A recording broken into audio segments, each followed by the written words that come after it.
And this is where a Christian understanding of the fact that there is sin, that there is objective right and wrong. The stuff that is always right, the stuff that's always wrong, and there's a lot of stuff in the middle. It depends upon the context. Sometimes it's appropriate, sometimes it's inappropriate. And we're not talking about children in the appropriate, inappropriate area. We're talking about the kids who know that it's wrong to punch someone or to use racist and abusive language, to steal. And it's helping them to see that as being wrong. I would call it sin. And in a Christian or church school, I'd hope that they would use the same word as well. Right. And then from that, there needs to be an acceptance that it is wrong, and we'll call it repentance, a willingness on the party, the bully, to say not just sorry to the person. There's an old limp handshake outside the head teacher's office, isn't it? Sorry, we're friends. And then it happens again the next day. Right. That needs to be overcome by someone actually being shocked, ashamed, disgusted by their own behaviour, and actually saying, I don't know why I'm doing this, or I do know why I'm doing this, but I want help to change. Yeah. And then school resources can come in, social services, parents, whoever, and it's not about continually naming, blaming, shaming. Again, I think that's something that as a society we tend to get wrong.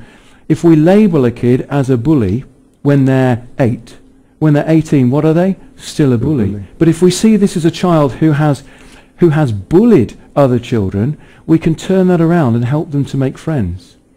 Is this a place then for Christian teachers that may be doing more to reach out to these people than maybe some of their other colleagues would?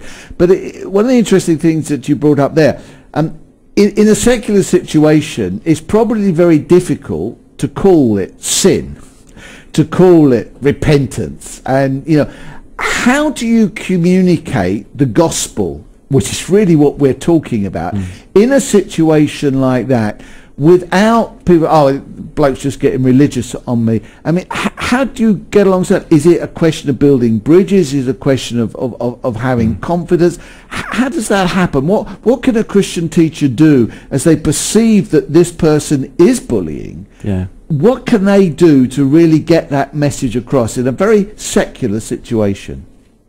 Well, let me put it this way, Doug. If your computer was broken and you weren't computer literate, you just want to take it to someone who understands what's really happening behind the scenes. Yeah. And you don't want to lecture about CPUs and cache and RAM. You just want to know how you can take it from a situation where it keeps crashing and not working to one where it's reliable, where it's doing what you would like it to do.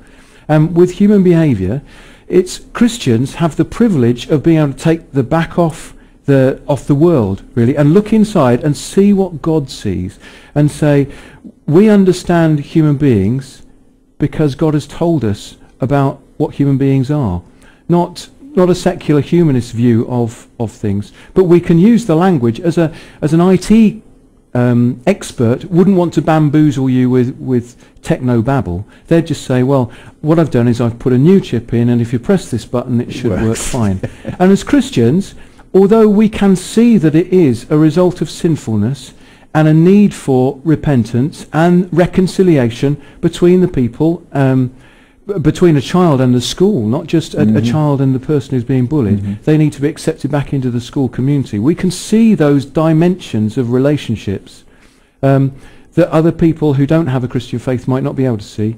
But when we talk about helping a bully to see that what they've done is wrong, no one's going to argue with that. When we say it's about them saying sorry and making a commitment to change, no one's going to argue with that. So we can use the world's vocabulary, but we see it with God's eyes. What can a parent do?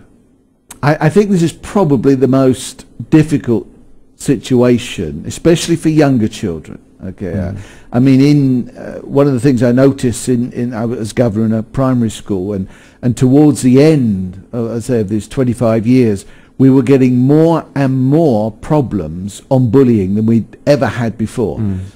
And I think one of the biggest things was when the parents come in and talking to them. What can they do? It's so difficult, especially here is their child. They want to protect them. They want to help them. They see they're being bullied, they hear they're being bullied, they can see what it's doing to them in causing them not to want to go to school, in causing them to be depressed, whatever else. And because we've had some very high profile cases hit the headlines. What can parents do? I mean, do they just storm up and complain, or how can they really communicate with the school what they're feeling and what they believe should be done? Well, the first thing is that a parent must be open to hear what their child is saying without judging it at that point. And you and I know that sometimes children can exaggerate. Sometimes they can say they're being bullied to deflect from the fact that they are bullying somebody else. So sometimes the parent isn't hearing the whole truth. Right. I think that's the first thing to accept. That we hear what the child says without saying, I don't believe you, and without losing their temper. They hear it and they say, well, I'm going to help you to get to the other end of this, and so I will be going to talk to your teacher. And then for the parent to speak to the teacher and not to go in and knock the door off its hinges and not to go in during the school day and interrupt a lesson as a teacher. That's happened a couple of times to me. I understand why parents are concerned, but it doesn't then help their child who's dying a million deaths as mum is berating the teacher in front of the whole class. I know. So mums and dads, don't do that. Make an appointment to see the teacher before the school day or at lunchtime or at the end of the school day, and just say, you know, my Jimmy or Susie has come and told me this. Is there anything you can tell me about it? Have you noticed this happening? And the teacher may say, no, this is news to me, but I'll keep an eye out. They may say, yes, this has confirmed my worst fears, but every time I'm in the classroom, things are fine. It's only when I turn my back or when another teacher's with the classroom, these things seem to happen. So they might involve more members of staff to support. Or a teacher may say, and parents need to be prepared to hear this, that's not really the way that it is. Yes. And for the teacher to explain their perception of what's happening. But the third step is to make sure that whichever of those outcomes, whether the child is being bullied or whether the child is giving as good as he or she gets or being a bully themselves, that parent and teacher work together. I mean, here's a fact. I've asked a number of teachers who've been in the profession for 15 years or more what they've noticed has changed most. And you might think, well, they'd say national curriculum or literacy or SATs tests. They say it's the relationship with parents. 15 years ago, if a teacher contacted a parent and said, your Jimmy or Susie's been doing this, the parent would come into school and stand shoulder to shoulder with the teacher, and the adults would present a united front. But now, more often than not, the parent comes in, and before the teacher's been able to say anything, it's, you can't say that about my child. Yes. You can't do that. I know my rights. Now, I'm not saying that teachers always are correct, but certainly it makes a huge difference. And we know this in the home, don't we? Kids will try and play mum off against dad, you know.